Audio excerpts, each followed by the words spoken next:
National Health Mission Tripura Vedic English Society Seba 2024 tang batang rugai ek per ma ki nam chal palajaka kokte chalo bubagar khor agulini place compound amse tongma National Health Mission ni habanok buskango chengjak o pandawo manjaka Tripura hapangni Health Day Family Welfare Vedic ni Secretary Kiran Gitte National Health Mission Tripura Vedic ni Mission Director Dr. Sumit Rai Chaudhary Nakubui kumuni adhikarik te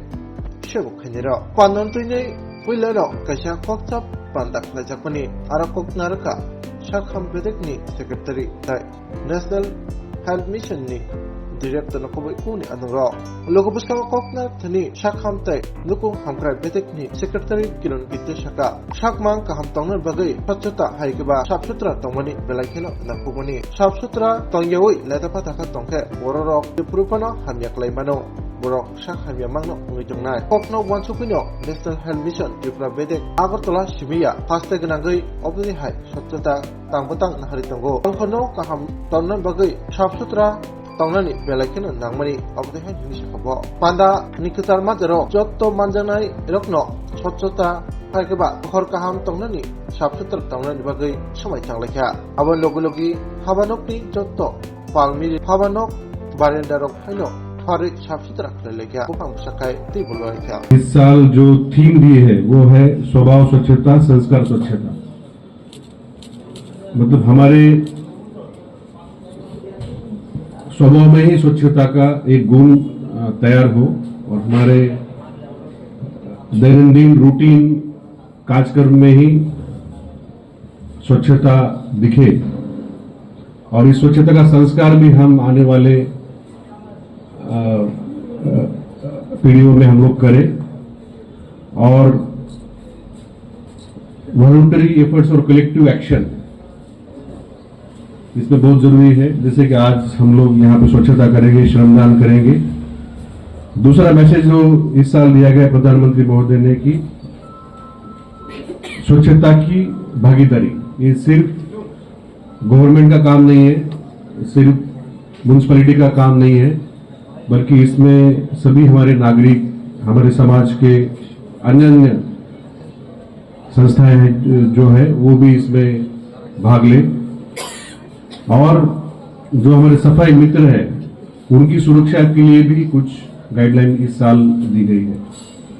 तो आप जानते हैं कि NHM जो पहले NRHM करके 2005 से शुरू हुआ, करीब पिछले 18-19 साल से ये संस्था कार्यरत है और हमारे हेल्थ डिपार्टमेंट में बहुत सारे डायरेक्टरेट्स है, बहुत सारे अस्पताल है, लेकिन ये सभी अस्पतालों को हेल्थ सर्विस के लिए सपोर्ट करना, उनको जो टेक्निकल नॉलेज है वो देना, उनके लिए अन्य इम्यूनाइजेशन है, मदर एंड चाइल्ड केयर हो या नॉन कम्युनिकेबल डिसीज हो, मलेरिया हो, कोई भी जो हेल्थ का प्रोग्राम है उसका रूपायन करना, उनको फंडिंग करना और जैसे कि कम्युनिटी हेल्थ ऑफिसर तक एनएचएम में अभी जुड़ गए हैं। तो अब एनएचएम जो पहले राज्य और जिला स्तर पे काम करता था, अब एनएचएम का जो हेल्थ ऑफिसर है, कम्युनिटी हेल्थ ऑफिसर, ये गांव-गांव तक काम कर रहा है। तो एक संस्था मतलब पिछले 20 सालों में जो कि हमारे राज्य का एक हेल्थ सेक्टर में एक स्ट्रॉन्ग फाउंडेशन ले किया है और एक प्रकार से हम ऐसा बोल सकते हैं कि हमारे राज्य के नागरिकों का स्वास्थ्य अच्छा करने की जिम्मेदारी एनएचएम के पास है। जिम्मेदारी है वो तो स्वच्छता से शुरू होती है। जब तक स्वच्छता नहीं है तब तक स्वास्थ्य अच्छा नहीं हो सकता और यही थीम लेके जो एनएचएम ने सिर्फ अगरतला में नहीं बल्कि जहां जहां एनएचएम के हमारे ऑफिशियल्स काम करते हैं, ये सभी हमारे कार्यालयों में ये उद्योग शुरू किया है। मैं इसके लिए आप सबका धन्यवाद देता हूं। तो ये जो राजबाड़ी कॉम्प्लेक्स है, इसमें मैं बहुत पहले से आता था। आपको यहां पता होगा कि जब अगरतला म्युनिसिपैलिटी का ऑफिस जो हमारे बट्टला में था, तो उनका एक सेंट्रल ऑफिस यहां पे था जो कि टैक्स कलेक्शन करता था। तो टैक्स कलेक्शन एक ही जगह से होता था। बाद में फिर एएनसी के 4 जोन हो गए और फिर अलग अलग जोन में उनको काम दिया गया।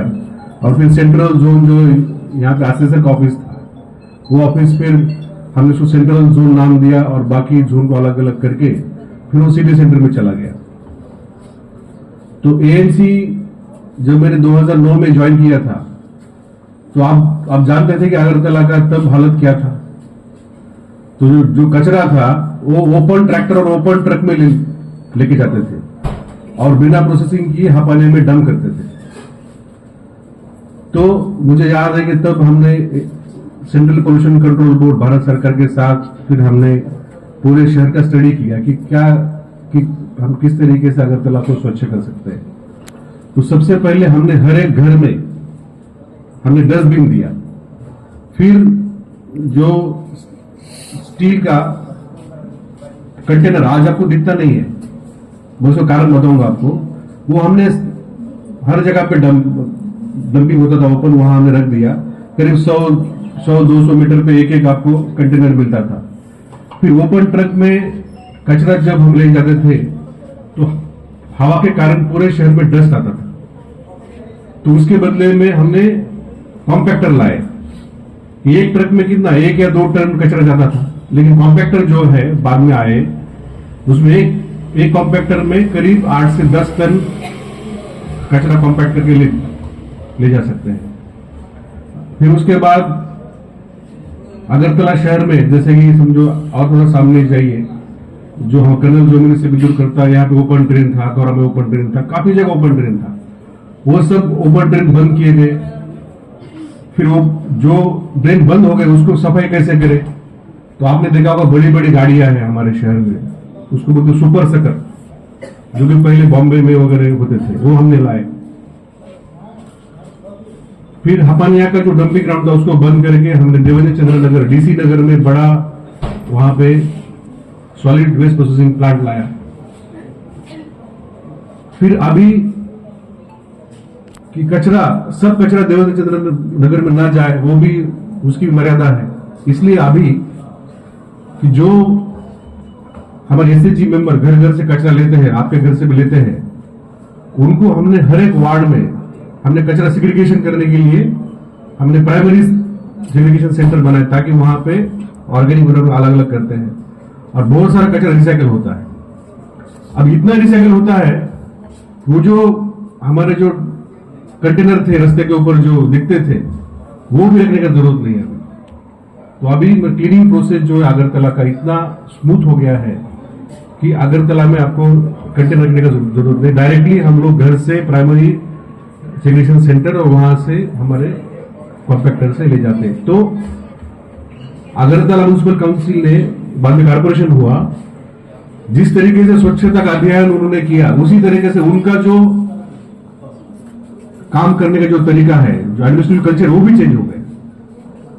तो एक समय Agartala municipal council, jute mill और टीआरटीसी में लोग काम करना नहीं चाहते थे, लेकिन मैं जानता हूं कि अभी अगरतला म्युनिसिपल कॉर्पोरेशन में काम करने के लिए चाहे आईएएस हो या टीसीएस हो, उनमें कंपटीशन रहती है कि मुझे एएमसी में काम करने का मौका मिले। तो इस तरीके से अगर हम स्वच्छता, श्रमदान, इसको अगर हम लोग गुरुत्व दें, तो एक तो स्वच्छता भी हो जाएगी और साथ साथ हमारा एडमिनिस्ट्रेटिव इफिशियंसी बढ़ जाएगी। इस कार्यक्रम के द्वारा ये भी कहना है कि ये जो हमारा कॉम्प्लेक्स है, तो इसको भी और स्वच्छ करना चाहिए। यहाँ पर भी हमारी बहुत सारी गाड़ियां हैं, तो अभी मुझे हमारे मिशन डायरेक्टर बोल रहे थे कि वो सभी गाड़ियां उनको ऑक्शन करेंगे जो पुरानी है, यूज में आती नहीं है। यहाँ पे एक सुंदर गार्डन हो सकता है, जो हमारा अर्बन फॉरेस्ट्री है, तो हम उनको लेके, या फिर हमारा एएमसी का जो गार्डनिंग विंग है उनको लेके, या हम लोग अच्छा यहाँ पे गार्डन बना सकते हैं, हम क्रेश कर सकते हैं, जो कि हमारे महिलाएं हैं जो यहाँ पे एनएचएम में काम करते हैं, सीएम ऑफिस में काम करते हैं, अन्य इसमें काम करते हैं, तो एक यहाँ पे क्रेश हो, तो एक सुंदर माहौल हम लोग यहाँ पे तैयार कर सकते हैं। तो मेरे ख्याल से कि आज का जो स्वच्छता ही सेवा और एक पेड़ के नाम जो कार्यक्रम है, इसके द्वारा जो आपने काम चालू किया है, तो इसका और भी अच्छा परिणाम हमें आगे आने वाले दिनों में देखने को मिलेगा। और एनएचएम जो हमारे हेल्थ सेक्टर का बैकबोन है उनका भी जो एफिशिएंसी है वो भी बढ़ेगी और हमारे पूरे राज्य का स्वास्थ्य आने वाले दिनों में सुधरेगा। मैं आपको इस कार्यक्रम के द्वारा शुभकामनाएं